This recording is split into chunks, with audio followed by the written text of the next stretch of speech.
Hi friends, welcome to my channel. இன்றைக்கி பார்த்தீங்கன்னா வீடியோவில் ஒரு கப் கோதுமை மாவு வச்சு அருமையான ஒரு ஈவினிங் ஸ்நாக்ஸ் பார்க்கலாம் வாங்க. ரொம்பவே டேஸ்ட்டாக இருக்கும். வீடியோ போகிறதுக்கு முன்னாடி நம்ம சேனலை புதுசாக பார்க்குறவங்க மறக்காமல் சப்ஸ்கிரைப் பண்ணிடுங்க. கூடவே ஆல் பட்டனையும் கிளிக் பண்ணிடுங்க. இந்த ரெசிபி செய்யறதுக்கு ஒரு பவுலில் ஒரு கப் கோதுமை மாவு எடுத்துக்கலாங்க. அரை டீஸ்பூன் உப்பு சேர்த்துக்கலாம். சேர்த்து நல்லா கலந்து விட்டுடலாங்க. இது கூட பார்த்தீங்கன்னா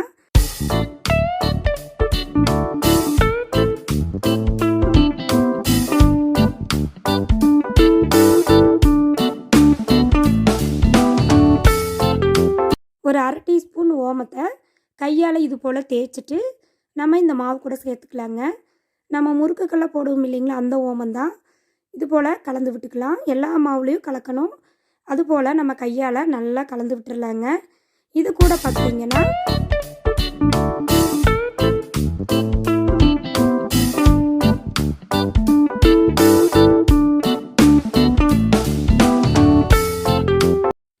கப் ஆயிலை நல்லா ஹீட் பண்ணி இந்த மாவு கூட சேர்த்துக்கலாங்க.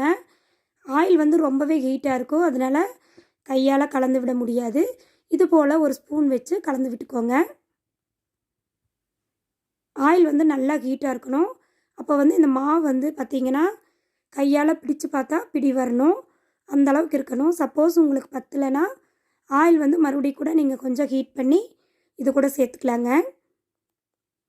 நல்லா கலந்து விட்டுருங்க.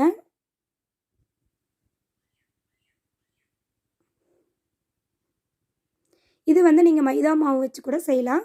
கடைகளில் கிடைக்கக்கூடிய அதே டேஸ்ட்டு வேணும்னா நீங்கள் ஒரு கப் கோதுமை மாவுக்கு பொதுவாக ஒரு கப் மைதா மாவு சேர்த்துக்கலாங்க. பாருங்கள், இது போல் கட்டிகள் இருந்தால் நம்ம கையாலேயே நல்லா உதுத்துட்டு பிசைஞ்சுக்கணும். இதோட பக்குவம் அப்படின்னு பார்த்துட்டிங்கன்னா நம்ம கையால் பிடிச்சா ஒரு பிடி வரணும். அதுதான் நம்மளுக்கு சரியான பக்குவங்க. சப்போஸ் உங்களுக்கு வரலைன்னா மறுபடியும் நீங்கள் ஒரு 2 டேபிள் ஸ்பூன் ஆயிலை ஹீட் பண்ணி ஊற்றிட்டிங்கன்னா அது போல் நம்மளுக்கு நல்லா பக்குவமாக வந்துடுங்க. இந்த ஸ்நாக்ஸ் பார்த்திங்கன்னா ரொம்பவே டேஸ்ட்டாக இருக்கும். செய்யறதுக்கு கொஞ்சம் டைம் எடுக்கும், ஆனால் ரொம்பவே டேஸ்ட்டாக இருக்கும். பாருங்கள், வீடியோவில் பார்க்குறீங்களே, இது மாதிரி இருக்கணும். இது கூட கொஞ்சம் கொஞ்சமாக தண்ணி சேர்த்துட்டு நம்ம சப்பாத்தி மாவு பிசைகிற அளவுக்கு நம்ம பிசைஞ்சிக்கலாங்க. இந்த ரெசிபி செய்யறதுக்கு கொஞ்சம் டைம் எடுக்கும், ஆனால் டேஸ்ட் ரொம்பவே சூப்பராக இருக்குங்க. பாருங்கள், இந்தளவுக்கு பிசைஞ்சு விட்டுட்டு ஒரு 45 நிமிஷம் அப்படியே மூடி போட்டு நம்ம மூடி வச்சிடலாங்க. இதுக்கு நம்ம உள்ளே வைக்கிறதுக்கு ஒரு பேஸ்ட் தயார் பண்ணிக்கலாம். ஒரு பெரிய வெங்காயத்தை 4ஆக கட் பண்ணி சேர்த்துக்கோங்க. மீடியம் சைஸ் தக்காளி 2, அரை டீஸ்பூன் ஜீரகம், 1/4 டீஸ்பூன் மஞ்சள் தூள், அரை டீஸ்பூன் தனி மிளகாய் தூள் சேர்த்துக்கோங்க. அரை டீஸ்பூன் உப்பு, 1 டீஸ்பூன் நாட்டு சர்க்கரை சேர்த்துக்கோங்க. நீங்கள் நாட்டு சர்க்கரைக்கு பொதுவாக வெல்லம் இல்லை கருப்பட்டி இல்லை வெள்ளை சர்க்கரை கூட சேர்த்துக்கலாங்க. டேஸ்ட் ரொம்பவே நல்லாயிருக்கும். இதை தண்ணி சேர்க்காமல் நம்ம அரைச்சிட்டு வந்துக்கலாங்க. பாருங்கள், இந்தளவுக்கு இருக்கணும். அப்போ தான் டேஸ்ட் நம்மளுக்கு ரொம்பவே நல்லாயிருக்கும். பாருங்கள், 45 நிமிஷம் ஆயிடுச்சு. நம்ம இதை கொஞ்சம் கையில் ஆயில் அப்ளை பண்ணிவிட்டு இன்னொரு முறை நல்லா பிசைஞ்சிக்கலாங்க. மாவை 2ஆக பிரிச்சுட்டு கூட இது போல் நீங்கள் பிசைஞ்சு எடுத்துக்கலாம். இதிலிருந்து நம்ம ஒரு பெரிய உருண்டையை எடுத்து சப்பாத்தி கட்டையில் தேய்ச்சிக்கலாங்க.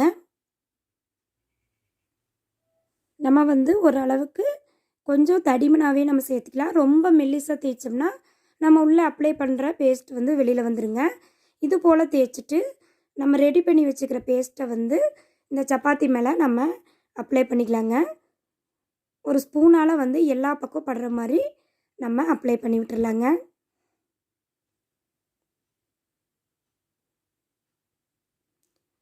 பாருங்கள், எல்லா பக்கமுமே ஓரளவுக்கு நல்லா அப்ளை பண்ணியாச்சு. இனி இதை நம்ம அப்படியே ரோல் பண்ணிடலாங்க. இது போல் ஒரு பக்கம் மெதுவாக எடுத்து அப்படியே நம்ம ரோல் பண்ணிக்கலாங்க. இது போல் மெதுவாக ரோல் பண்ணுங்கள், இல்லை அப்படின்னா நம்மளுக்கு உடஞ்சிரும். ஒரு கத்தி வச்சுட்டு நம்ம ஒரு 3/4 இன்ச்சு ஷேப்புக்கு நம்ம கட் பண்ணிக்கலாங்க. கட் பண்ணிவிட்டு இந்த பீஸை தனியாக எடுக்கும்போது நம்ம அப்படியே ஓரமாக இருக்கிறத நம்ம அப்படியே அந்த மாவு கூட அமுத்தி விட்டுடலாங்க. இது போல் பண்ணிட்டீங்கன்னா இந்த ரோல் வந்து நம்மளுக்கு பிரியாமல் வருங்க.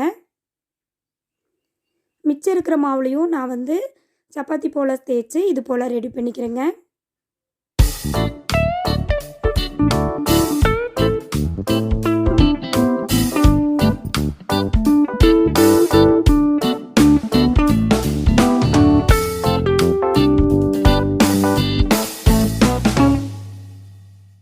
எல்லா ரோல்களையும் இது போல் ரெடி பண்ணிவிட்டு கடாயில் ஆயில் ஹீட் பண்ணிவிட்டு நம்ம ரெடி பண்ணி வச்ச ரோல்களை ஒவ்வொன்றா போட்டுக்கலாங்க.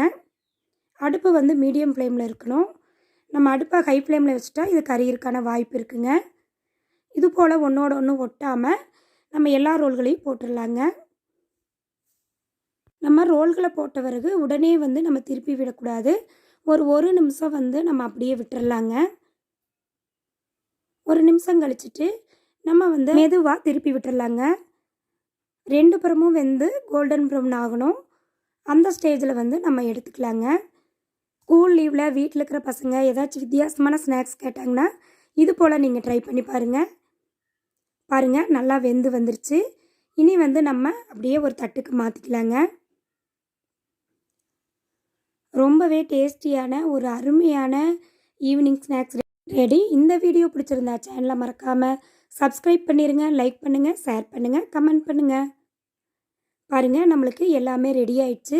இந்த ஸ்நாக்ஸ் பார்த்திங்கன்னா மேலே வந்து நல்லா மொறுமொறுன்னு உள்ளே வந்து மசாலாவோட ரொம்ப டேஸ்ட்டாக இருக்கும். மறக்காமல் ட்ரை பண்ணி பாருங்கள். தேங்க்யூ.